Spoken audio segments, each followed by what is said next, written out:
میرے کریم آقا عصر کی نماز پڑھائی، سلام پھیرے ہن اپنا فتوحا دا مکھڑا صحابہ والا کر لے، پہلی صف، دوسری صف، تیسری صف، چوتھی صف دے وچ میرے کریم آقا دا ایک غریب صحابی بیٹھا، میرے کریم آقا دی نگاہ جدو اس غریب صحابی تے پئی نا، میرے مصطفیٰ بھی ہس پئے، انہیں دیکھیا وہ بھی ہس پئے، کریم آقا وہ دے ایڈا پیار آیا، آپ اشارہ کیتا ادھر آ میرے کول پہ، کیوں سبحان اللہ صرف ہے نا دی ذمہ واری ہے تو سمجھ زور ڈالا کرو، کریم آقا وہ اشارہ کیتا آ میرے کول پہ، جدو سرکار دے سامنے آ کے بیٹھا نا، میرے کریم آقا اپنے اس غریب صحابی پر دیکھیا جدی عمر 27 یا 28 سال، آپ فرمایا میرے غلام سنا، تیرے دن رات کیویں پہ گزرتے ہیں، تیرے دن رات کیویں پہ گزرتے ہیں، انہاں گل نہیں سمجھی، اکھاں وچوں خوشی دی آنسو آ گئے، رو کے عرض کرتے ہیں یا رسول اللہ یا حبیب اللہ، مازاق دے کجلا والے میرے سونے آقا، میرے تو والو خوش قسمت کون ہوئے گا جڑا 5 وقت تہاڈے پیچھے نماز بھی پڑھدا ہے، روزانہ فتوحا دے مکھڑے دی زیارت بھی کردا ہے۔ آپ فرمایا میں ایک گل نہیں پوچھی، تیرے گھر دی پوچھی ہے، اپنے گھر دا حال سنا، جدو کریم آقا ادھر اشارہ کیتا نا گھر وال، او دی اکھاں وچوں آنسو آ گئے، رو کے عرض کرتے ہیں یا رسول اللہ اس غریب دے گھر دا کی حال پوچھ دے ہو، آپ فرمایا دس سے صحیح تیرے دن رات کنج دے گزرتے رہے پئے، عرض کرتا ہے مازاق دے فیصلہ والیا، اے گلی ساری میرے رشتہ داروں دی، انہیں سے کوئی امیر نہیں، کوئی درمیانہ درجے دے، کوئی میرے منگا غریب نہیں، لیکن آقا میں نے تیرے بلیل دے زلفان دی قسم ہے کہ سارے خاندان کو زیادہ غریب میں ایڈا غریب جو 27 سال ہو گئے میں میٹھا چاہیا ہی نہیں، دل دے وچ حسرت رہ گئی کہ کاش میٹھی چیز ہوندی تے میں کھا لیتا، مازاق تے کچنا والے میں 27 سال ہو گئے میں میٹھا نہیں ترسدا، اجے اس جملے تے پہنچے جبرائیل آ گیا، حضور دے کن مبارک دے وچ عرض کرتے ہیں مازاق تے کچنا والے اے جڑے اپنے غریب غلام دے نال ایڈیاں میٹھیاں گلاں پہ کرتے ہو، تہاڈا رب کیا فرماندا ہے صرف اج رات دا مہمان ہے، انہیں کل زور ویلے فوت ہو جاتا ہے۔ جدو امام الانبیاء جملہ سنیا میرے نبی دی اکھاں وچوں آنسو آ گئے، سامنے 28 سال دا خوبرو جوان بیٹھا ہے، جدو او دی جدائی دا منظر میرے نبی دے خیال وچ آیا، آپ دے چشمان مبارک وچوں آنسو آ گئے، میرے کریم آقا او دے تے اتنا پیار آیا، فرمایا ذرا اور نیڑے آ، سبحان اللہ، حتیٰ کہ کتاب والا لکھ گئے او دے گوڈے پاک نبی دے گوڈیاں نال جڑ گئے، میرے کریم آقا اپنے آنسو صاف کر کے اس غریب غلام ول ویکھیا کہ آپ فرماندے نے مینوں ایک گل تے دس، اگر تیرے دل دی کوئی خواہش ہوے تے جلدی نال مینوں دس، اج دسنا تیرے ذمے پوری فرمانا میں محمد کریم دے ذمے، عرض کرتا ہے آقا دستا بیٹھا میں تے 27 سال تو میٹھا ہی نہیں کھاتا، سونے نبی چہرہ انور اتے کیتا، سامنے حضرت عثمان غنی کھڑے سن، فرمایا عثمان جیلج پال آقا، فرمایا کن نورے کا، جدو انہاں کن نیڑے کیتے میرے پاک نبی فرمایا جا اپنی گھر والی نو اج اے دے واسطے انج دا حلوہ بناوے جڑا کسے اکھ تکیا ہی نہ ہوئے تے او دا ذائقہ کسے چکھیا نہ ہوئے، کریم آقا انہوں فرماندے یہ تیری خواہش تا پوری ہو گئی ہے، کوئی اندر دے وچ اور بھی خواہش ہے؟ نبی پاک کو تو گل یاد سی نا، آپ رو رہے ہیں، فرمایا کوئی خواہش ہے؟ عرض کرتا ہے آقا اور جیڑی خواہش ہے منہ چھوٹا ہے گل بندی ہے، میرے کریم آقا فرماندے دس جلدی نال تیرے دل دے وچ کیڑی خواہش ہے؟ عرض کرتا ہے یا رسول اللہ یا حبیب اللہ،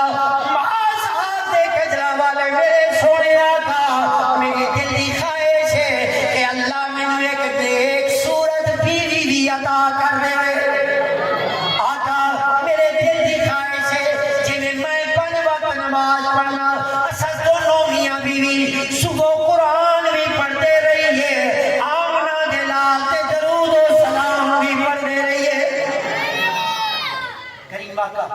نگاہ اٹھی مولا علی تھے آپ فرمایا علی جیلج پالا کر فرمایا جاؤ گلی وچ دا رشتہ تلاش کر تو سبحان اللہ دا جب دا رزلٹ سنو گے سینہ ہی تھک جائے گا حضرت مولا علی سونے عثمان غنی اٹھ کے جان لگے میرے پاک نبی کو فرماندے جوان تیرے اپنے دل میں کوئی رشتہ ہے تیری اپنی نظر میں کوئی رشتہ ہے آج کہتا آقا ہے تو صحیح لیکن چاچا امیر ہے میں غریب اے سامنے جڑی 2 منزلہ عمارت ہے نا یہ میرے چاچے جی یا رسول اللہ میں رنگ دا پکا وہ دی بیٹی چند دا ٹکڑا ہے تے او امیر ہے تے میں غریب ہوں میرے کریم آقا دے اکھاں جو آنسو آ گئے فرمایا سونا علی جائے دے چاچے کو بلا کے لے آؤ جب چاچا آیا سامنے بیٹھا میری کریم آقا تا دریائے رحمت جوش میں جا گیا آپ فرمایا تو اس گل تے راضی ہے کہ میں تیری دھی رانی دا نکاح اپنے اس غلام نال کر چھڈا قربان جاواں صحابی سے تے 10 سال لائی نبی دے قدماں تے رکھ کے عرض کردا ہے یا رسول اللہ یا حبیب اللہ میرے لجپال آقا میرے سونے کریم آقا میری جائیداد دے مالک بھی تساں ہو میری ساری اولاد دے مالک بھی تساں ہو عرض کرتا ہے آقا ساڈا تے عقیدہ ہے نا نیند وہایا پڑھ دیئے کہ نہ دکھڑے سنایا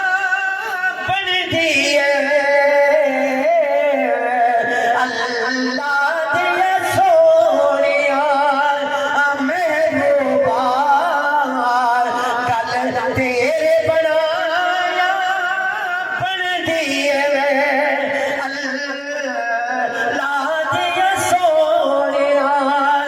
محبوبا گل تیرے بنایا پڑھ دیئے میرے کریم آقا مسجد نبی وچ بہ گئی او دی دھی رانی دا نکاح اس غلام نال کر دتا ذرا زونا تک سبحان اللہ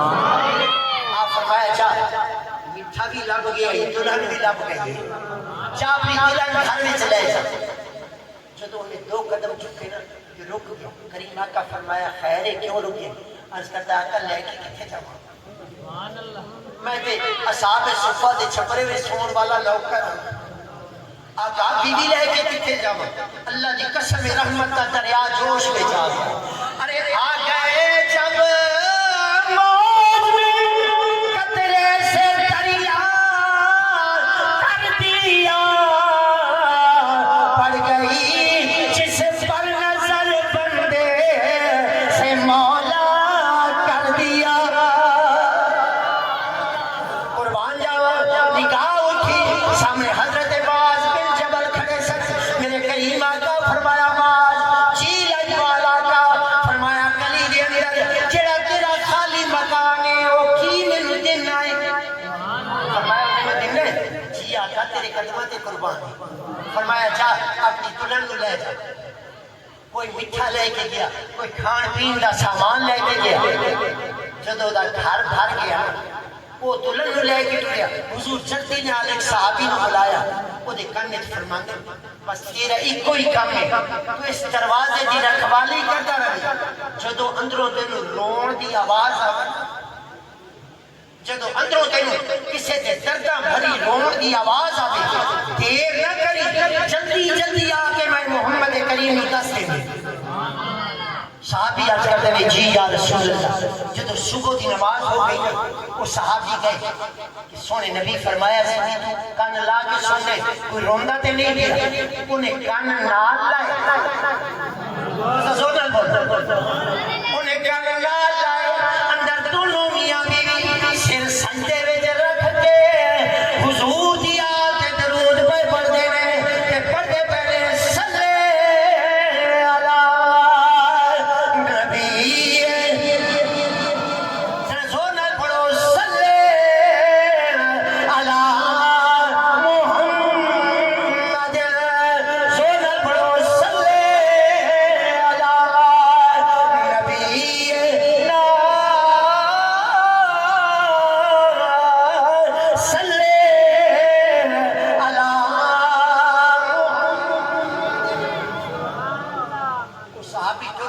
کافی دیر کے بعد پھر آئے انہاں کان لائے کہ اندروں سورت یاسین دیتے آواز پہ آتی ہے وہ صحابی ٹر گئے کئی دیر کے بعد واپس آئے جب کان نال لائے سورہ الرحمن کی تلاوت دی آواز پہ آتی ہے جب آخری دفعہ وہ صحابی جا کے دروازے جنال کان لائے ادھروں درود دی صدا ادھروں مسجد نبی وچ حضرت بلال زور دی اذان دے چھڑی صحابی دی ڈیوٹی ختم یہ تیزی نال گئے قبلہ حاجی صاحب یہ کل میں تینوں کنج سنا ماں ایک صحابی واسطے میرا مصطفیٰ بے قرار ہوا اپنے غلام واسطے بے قرار ہوا بیٹھا جو ہی وہ صحابی سامنے آئے نا میرے پاک نبی دی اکھیں وچ آنسو آ گئے مصلی پہ کھڑے ہو گئے آپ فرمایا